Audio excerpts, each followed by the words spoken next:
What up, YouTube? R to double E dash to the Z-O-N coming at you once again, man. And you can all thank my boy Jason, who I mentioned in the previous videos, for this next video or series of videos. Might be more than one.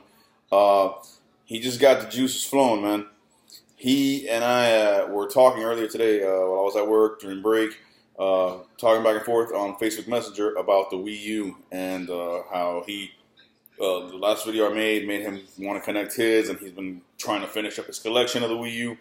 And I realized, man, not only is that one of my favorite consoles of all time, but I haven't made a proper video as far as my entire WiiU collection. So I'm going to start off with that. That might be more than one video because I have quite a few games to get through. And then from then on, probably make another video just talking about the system itself and just how much I enjoy it.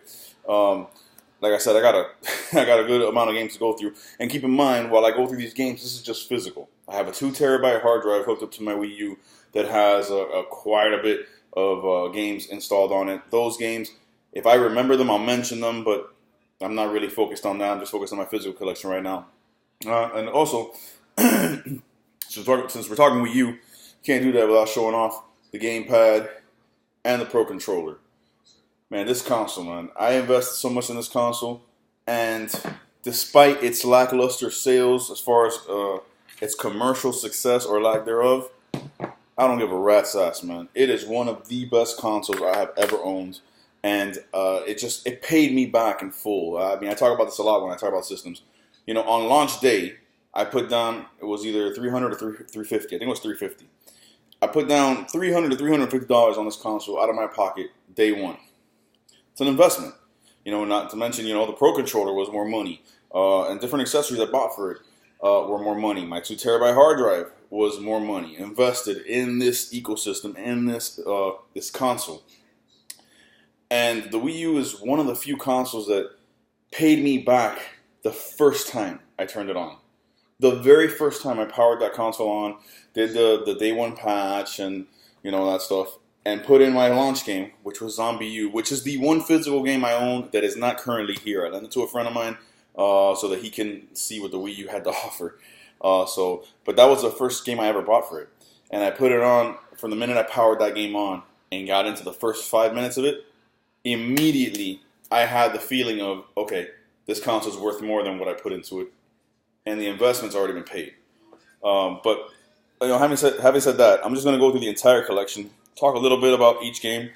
This might take more, like I said, more than one video because, man, we're looking at 2, 4, 6, 8, 10, 12, 14, 16, 18, 20, 2, 4, 6, 8, 32, 4, 35 physical games. No particular order. Well, 36 because WiiU, but like I said, that's not physically here right now at the moment. Xenoblade Chronicles X. This is one of my absolute favorite games on the console. I had to check if this was in there because it felt mad light, but one of my absolute favorite games on the console. Probably under WiiU, my favorite game on the console. Expansive. This is the biggest game I've ever played. Breath of the Wild is huge. I still feel this game is bigger. And as I talk about this game, I remember when I reviewed it and when it was coming out, it was one of the stats that people would throw around about it was that it was a game that had an open world that the developer confirmed to be, Monolith Soft confirmed to be bigger than Skyrim, The Witcher 3, and Fallout 4 combined. So there you get the scope and what kind of a world you'll be playing around in. Just epic, amazing art style, great graphics, amazing music, and I love the story, and I just love the openness of it. I'm not a big RPG fan, but this game hooked the shit out of me. Next, Super Mario 3D World. One of the better 3D Mario installments, yet it does not play like a traditional 3D Mario. It plays more like a 2D Mario, but it's in a 3D world. And it is 3D in the sense that you can go anywhere in the environment as far as, you know, up, left, right, down, anywhere. But it's more of an isometric camera angle, not like Galaxy or Odyssey, where, you know, just free-flowing camera, you can move around. But just a great game, great level design, amazing soundtrack, four-player multiplayer ability. And just, man, 4-player multiplayer ability in a 3D platformer. And it works beautifully. I spent so much hours in this game on my own and with my sons. I mean, it's just incredible. Next, Donkey Kong Country Tropical Freeze. one of the best, if not the best ever 2D platformer I've ever played. It's Donkey Kong Country. It's in HD. It's got the music from David Wise. It's got the level design from fucking Retro, and it's just fucking amazing, bro. Whether you play it single player or you play it multiplayer, 2-player co-op, man, it is. I think I'm gonna play this in a little bit. Actually, I mean, it's just awesome. And I actually do hope. I mean, I know Retro is real skittish about revealing what they're working on next, and I do hope that is something brand new and something different. But I do hope that sooner or later down the line, they make the trilogy and they make another Donkey Kong Country because they're just fantastic at it. Next, Injustice: Gods Among Us, fighting game, the DC universe. You can't say much more, man. It's an amazing fighter. NetherRealm Studios, Batman, Superman, the Joker, Harley Quinn, Aquaman, Captain Marvel, all of them are in there. DLC was actually included, not included in the disc, but it was available on the eShop for download. Not as much as on the other consoles. I think that was the whole scandal, but there was some. And it's just a great fighter, man. Great story mode. This is one of the games that I went back to constantly to scratch that fighting game itch on the Wii U. So awesome. Next, Lego City Undercover. This is one of the first big exclusives in the life cycle of the Wii U. We were waiting for a good 8 months for a big time game. There was a big drought at the beginning after launch, and this was the first game that came down the pipeline. And it's just a fantastic game. Fantastic single player game, open world. Think about Grand Theft Auto in a quirky, funny Lego universe. That's really what you get. And since it was exclusive to the Wii U when it first came out, a bunch of Nintendo Easter eggs all over the place in that big ass open world city. Just super fun, good humor, good writing, great game. Next, 007 Legends. I got this for a bargain price. I got this for like about $15. It was decent. It wasn't great. One of the things that I do lament about it, it's the only first-person shooter I have on the Wii U that did not allow me to plug in a Wiimote and nunchuck and play with motion controls, so I had that against it. And also, a couple of missions where the difficulty just went through the roof, and it was just like, what the fuck? Why all of a sudden is this game so hard? But it has a good amount of 007 nostalgia, all the villains, different missions. It's decent, not great, not bad. It is what it is. Super Mario Maker, and I actually have. Let's see, this stack right here. The special case for it and all, with the art book inside, this is awesome. This is fucking awesome. I mean, you're talking about an art book that just shows you some of the history and level design for the original Mario games. I mean, it's just great. So I have the entire kit here. But yeah, man, Super Mario Maker. I mean, dude, you're talking about a game. When I got this game, I went fucking crazy on it. And the online community, people sharing their level creations and you trying to beat them and sending each other messages back and forth. Well, not really messages because the Wii U, for some reason, didn't have a messaging system. It's the only thing it did. Well, it did, but it was kind of convoluted. But, sending each other, alerts or just letting each other know, hey, look, my level's up. Go check it out. Crazy-ass level design. And then the game also had 100 2D Mario levels to play from, off the rip as soon as you got the game. But the level creations from your friends on your friend list. And then I just went crazy on this because this game allows you to basically make your own Mario game. So I went and I was like, okay, we had Super Mario 1, 2, 3, and then we had Super Mario World. I was like, fuck it, I'm going to make Super Mario Bros. 4. And I just started making crazy-ass levels, man. Kind of themed all in the same way. You basically make your own Mario game.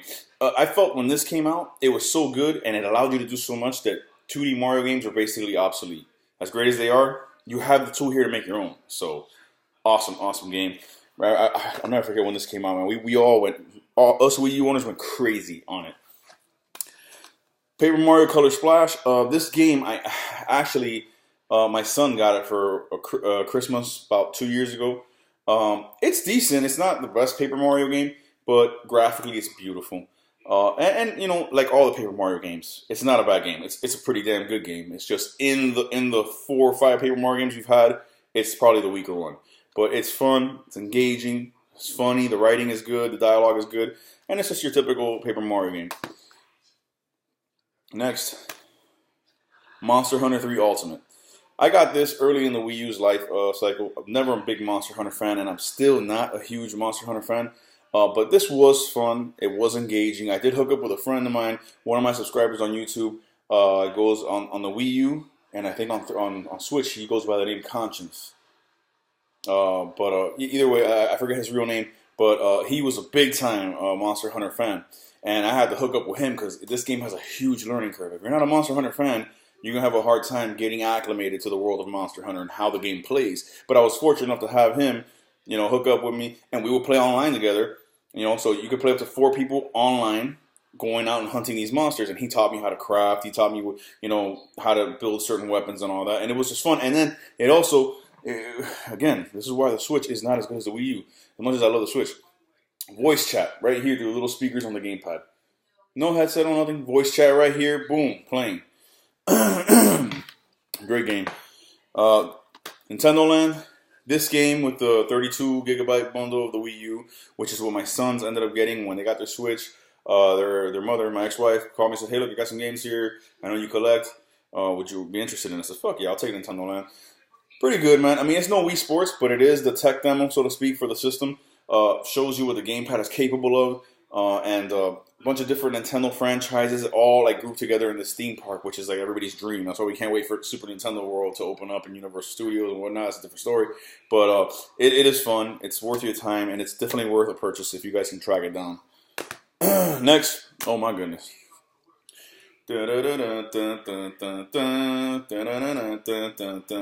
Splatoon, the original.